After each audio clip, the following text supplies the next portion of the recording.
if it was just a dream. But Elisia's death was not a dream. And this current reality wasn't a dream either. Elisia. Elisia. Elisia was sitting in front of the mirror when she suddenly trembled at the sound of a sharp voice calling her name. Instinctively, she adjusted her seat. Reflected in the mirror behind her was a middle-aged woman, her silver hair tied into a bun. As soon as their eyes met, the woman shouted sharply, "Can't you concentrate a little? We will leave for the imperial palace soon, and you are here being discharged." "Sorry. I was just thinking." "What could you be thinking about?" When Elisia tried to explain, her stepmother, Patricia, scoffed sarcastically. "I go to the trouble of helping you, and you don't show an ounce of gratitude. Really, you're a dull girl. Sarah, bring it on." "Yes, ma'am." At Patricia's command, the maid presented Sarah with a velvet-lined tray. Above it are fresh flowers and small diamond brooches. Patricia grumbled as she reached for the flowers.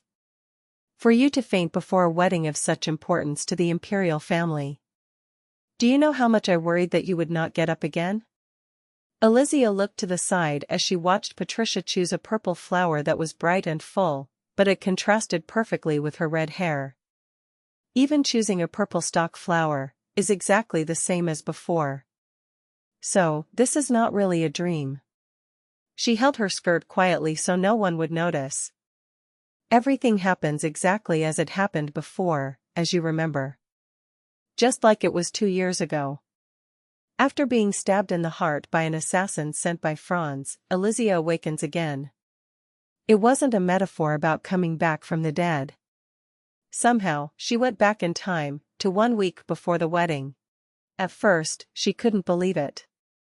But seeing everything repeated as in her memory forced her to accept it. She didn't know the exact reason, but it seemed like it was a side effect of the life-threatening curse she cast. "Don't worry too much, Mom." "How could you not? You have to do what you can if we want our family to survive." "One moment, please." Elisia gently stopped Patricia's hand, as she was about to put the stock flower in her hair. "I think a jewel would be better than a flower. A flower is more beautiful than a small jewel." "No, I prefer gems." Patricia looked at her suspiciously.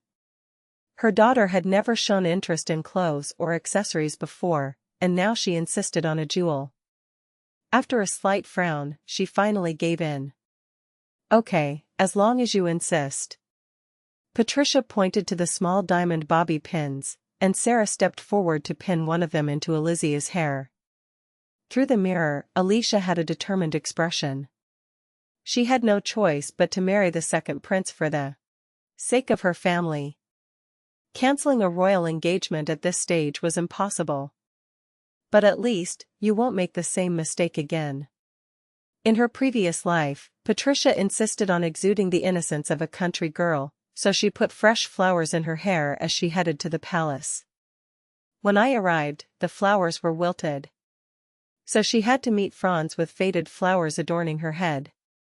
He was waiting at the entrance, and as soon as he saw her, he looked away in disgust at the miserable scene. He ordered the servants to accompany her to the attached suite, then disappeared with a hesitant voice. Thus, Elisia had to go alone, without accompanying him. The bride-to-be was to stay in the annex for a month before the wedding, a period intended to help her adjust to the palace and grow closer to her fiancé. But Franz, disappointed by her appearance, never visited her once. Their first face-to-face meeting was on the wedding day. The first, and the last. "You look decent. The diamond is a bit small, but it's okay." After finishing her hair, Patricia examined her daughter critically. High braids on the side sparkle with diamond pins, reflecting light from every angle like stars scattered in her hair. "Thanks, Sarah." Elisia thanked her maid briefly, then headed towards the bed where the dresses were spread. Patricia chose a dress drenched in ruffles. "Wear this. You should look impressive when you enter the palace. The hair accessory is impressive enough." Elisia resolutely rejected her opinion and chose a simpler dress. Patricia looked in amazement at the dark wine-colored velvet robe. You want to wear this gloomy thing to the palace? No way. You will bring shame to our family. I'll change it when I get there anyway. The carriage ride takes 3 hours, I'd better wear something comfortable. And yet, you can't. This dreary thing doesn't even have lace. Are you crazy?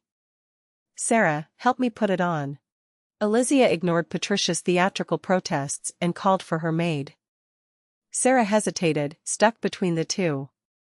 Elisia was still wearing the corset only after finishing the hair, so she lowered her gaze and added softly, or should I just go out like this? Okay. Do whatever you want. Patricia put her hands on her waist, her face red with anger, then she left, slamming the door behind her. Sarah shuddered from the noise and asked hesitantly, Are you sure? The lady looked very angry.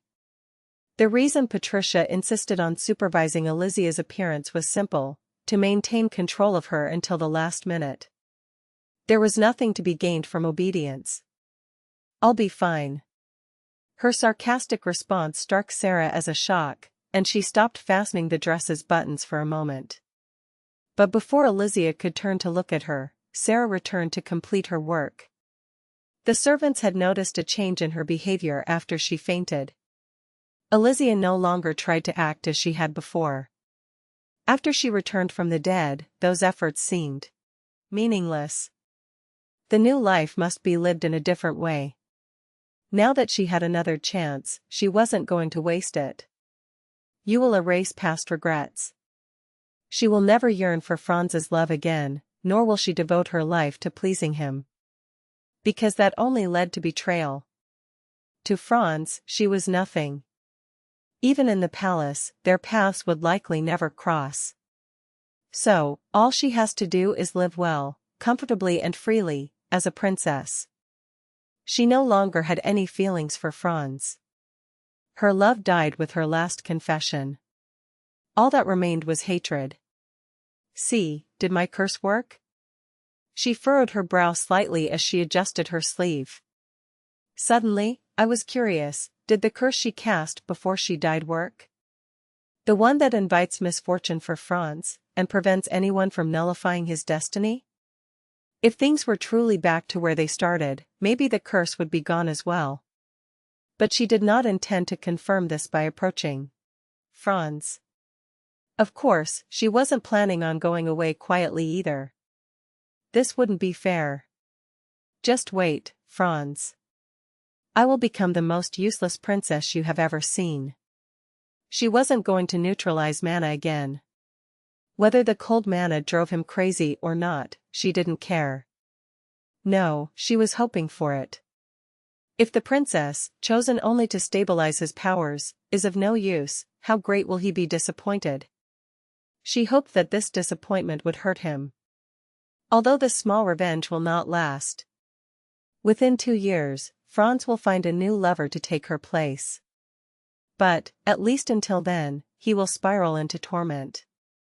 You look like you're going to a funeral. After getting dressed, Elisia went out to find Patricia had returned. It was clear that she had only returned because Elisia had not come to beg her. Since you are leaving the house today, I let you do whatever you want this time, but I did not expect this amount of stubbornness. How can you ignore your mother's heart? She wiped away non-existent tears, begging Elisia to console her. A familiar feeling of exhaustion washed over Aleisha. I'm sorry. Since I will continue to do things like this, I apologize in advance. I will no longer obey your orders. What? Have you lost your mind? Patricia's face changed in astonishment. Elisia responded with a soft smile and shook her head. No, I'm perfectly fine. But if you send me another message asking me to sneak into the second prince's bedroom, or seduce him to claim a title, I'll go crazy. What obscene nonsense. I never said anything like that. Exactly. Keep it like that. Don't contact me. Don't wait for a response. Aleisha Ambrose. It would be more correct to say Aleisha Eustace, mother. She said with a smile, using the royal family title. Patricia's face turned red with anger, and she started waving her fan violently, then burst into faint crying. I raised you without a father, and gave you everything. How can you treat me like this? The late Baron will never forgive you. Ignoring her false stepmother's grief, Elisia picked up her shawl. The road to the palace will be covered in snow. She needed something warm. Sarah, get my gloves. Yes, miss. The warmest, miss. Madam. While she was ignoring Patricia's crying and finishing her preparations, there came a knock on the door with hurried steps. Patricia shouted, wiping her fake tears, "What's wrong?" It's. The butler gasped as he looked between Elisia and Patricia, then said in astonishment, Your Highness, the second prince, has come to meet you. Aleisha jumped to her feet. What? He said he came to accompany you himself. She couldn't say a word. In her previous life, Franz had waited for her at the palace. But now, he himself came to the Ambroses' house.